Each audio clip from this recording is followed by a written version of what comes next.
ഇതേത് വഴി? നമുക്ക് അവനെ വിളിച്ച് ചോദിക്കുക.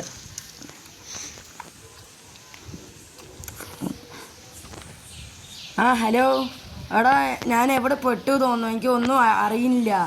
എടാ നീ ഒന്ന് എനിക്ക് ലൊക്കേഷൻ പറഞ്ഞു തരുമോ? എടാ നീ സുമതി വളവിലാടാ, നീ വേഗം അവിടുന്ന് സ്ഥലം വിട്. എടാ എന്താ നീ പറയണേ, മനസ്സിലാവില്ല. ശരി, ഞാൻ വിളിക്കാം.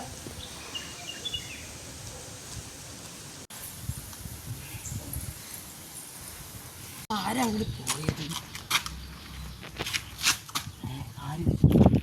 ആരോ വെള്ളമിട്ട് പോയത്? അമ്മച്ചി